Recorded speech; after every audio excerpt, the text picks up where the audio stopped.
Bismillahirrahmanirrahim. Assalamualaikum warahmatullahi wabarakatuh.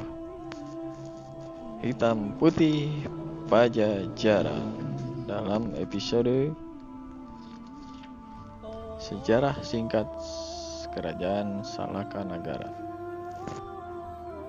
Oke, buat para pemirsa Sudah Seperti Channel, untuk melanjutkan kisah sebelumnya, kita langsung saja masuk kepada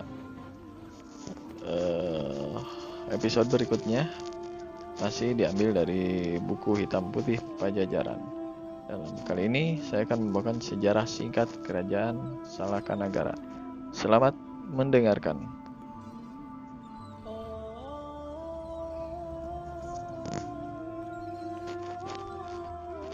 Disebutkan oleh Claudius Ptolemeus menyebutkan sebuah tempat bernama Argire dalam karyanya yang ditulis sekitar tahun 150 Masehi. Menurut ilmuwan Yunani itu, Argire terletak di wilayah timur jauh dari daratan Eropa. Tepatnya bagian barat pulau bernama Labodio. Penyebutan Pulau Labodio kemudian dikaitkan dengan istilah Yawadipa atau biasa dikenal dengan Pulau Jawa. Dalam bahasa Yunani, Argire memiliki arti perak. Saat Ptolemeus merilis Geografia, berdiri sebuah kerajaan yang ada di Pulau Jawa bagian barat bernama Salakanagara.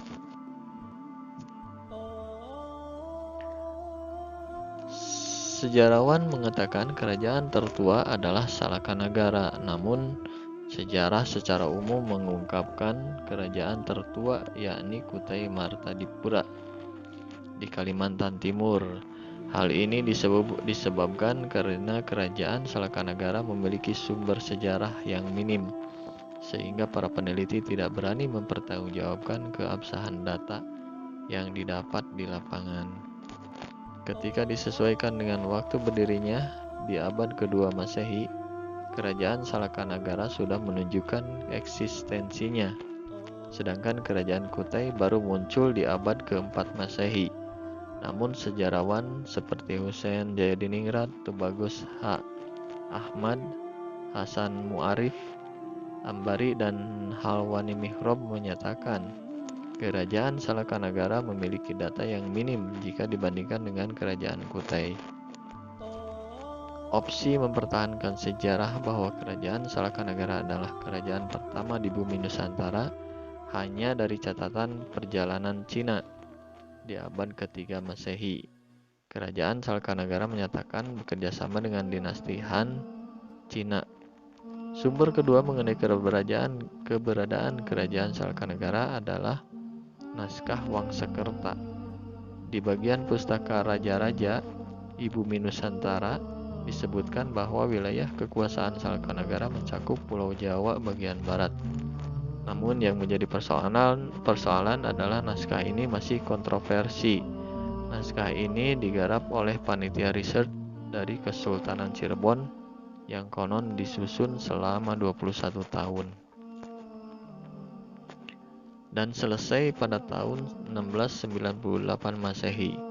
Meskipun isi naskah Wangsakerta cukup lengkap, tetapi banyak sejarawan menyatakan keraguannya, sehingga untuk meyakinkan kerajaan Salakanagara sebagai kerajaan pertama di Nusantara masih belum kuat.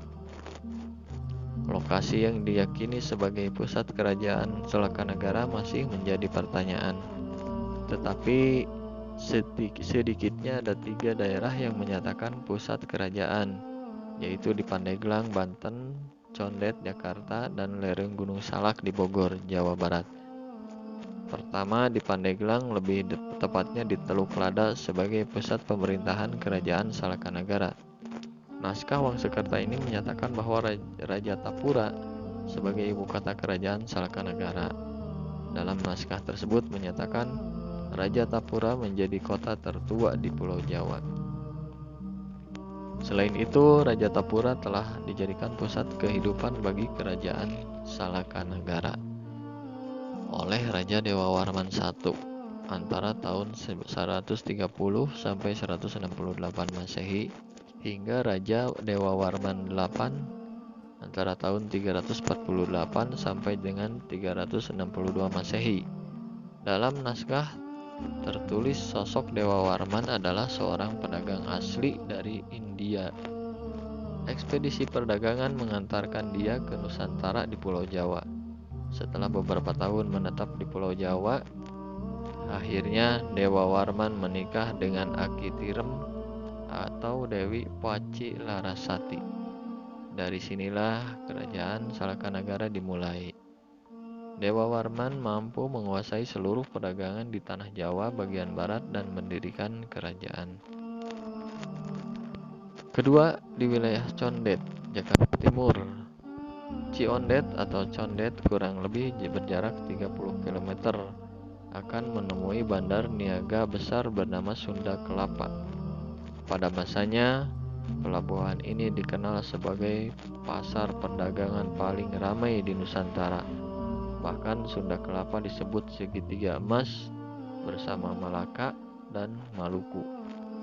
Selain pelabuhan besar, di Condet terdapat sungai mengalir bernama Sungai Tiram.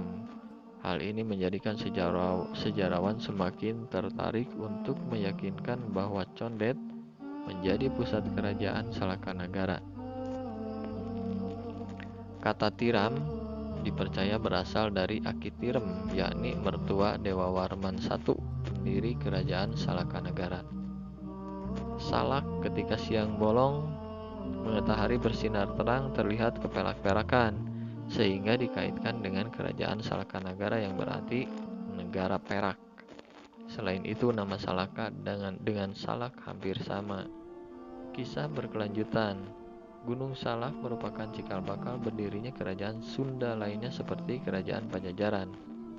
Seiring waktu, seluruh tanah kekuasaan Salakanagara kemudian dikenal oleh banyak orang bernama Sunda. Lebih jauh lagi, dari Sunda kemudian hingga sekarang menciptakan suku bernama Betawi. Kerajaan Salakanagara dinyatakan runtuh pada abad keempat, yakni semakin menguatnya kerajaan Tarumanegara. Walaupun bertahan hanya 2 abad, namun kerajaan Salakanagara diyakini memiliki garis keturunan yang kuat di Nusantara, seperti kerajaan Pajajaran, Sriwijaya, dan kerajaan Majapahit. Terkait dengan beberapa sumber berupa kitab, situs, dan artefak warisan Salakanagara. Sejumlah peneliti meyakini bahwa pada dasarnya terdapat banyak sumber, terutama di daerah Banten. Akan tetapi, peninggalan-peninggalan dalam situs ini musnah diakibatkan Gunung Krakatau meletus. Akibatnya, keberadaan kerajaan Salakanagara sulit diidentifikasi. Untuk selanjutnya, sejarah singkat kerajaan Tarumanegara. Kerajaan Tarumanegara dinobatkan sebagai kerajaan tertua setelah kerajaan Kutai di Kalimantan Timur. Sesuai informasi yang diperoleh oleh Yupa atau Prasasti, kerajaan ini berdiri pada abad ke-4 Masehi dan berakhir pada abad ke-7 Masehi. Menurut sumber yang ada, Tarumanegara adalah kerajaan Hindu terbesar di Pulau Jawa. Kerajaan ini didirikan oleh Raja Guru Jaya Singawarman pada tahun 358 Masehi. Pada masa itu, Raja Guru Jaya Singawarman melarikan diri bersama masyarakat Sunda dari kejaran musuh. Kala itu, kerajaan Salakanagara mengalami serangan secara bertubi-tubi hingga pada akhirnya pergi ke tempat pengasingan. Di tempat tersebut, Guru Jaya Singawarman mendirikan kerajaan baru yang bernama Tarumanegara. Nama Tarumanegara diambil dari nama tanaman yang tumbuh lebat di sekitar Sungai Citarum. Pada zaman dahulu, tanaman ini sering digunakan masyarakat setempat sebagai pewarna kain, tenun, dan pengawet pakaian. Selain itu, di era kerajaan Tarumanegara terkenal pengekspor terbesar tanaman Citarum. Bahkan tanaman ini menjadi komoditi terbesar Kerajaan Tarumanegara. Letak kerajaan ini berada di tepi Sungai Citarum, Kabupaten Lebak, Banten. Seperti yang telah diungkapkan oleh Slamet Mulyana dan Hasan Japar, pusat kerajaan Tarumanegara berpusat di Sundapura, sekarang dikenal dengan nama Kabupaten Bekasi. Luas kerajaan Tarumanegara hampir seluruh Pulau Jawa di bagian barat, bahkan Tarumanegara memiliki pengaruh besar di daerah Jawa Tengah dan Jawa Timur. Menurut Prasasti Tugu Cilincing, Jakarta, tahun 417 Masehi, daerah kekuasaan kerajaan Tarumanegara meliputi wilayah Banten, Jakarta, Bogor, dan Cirebon.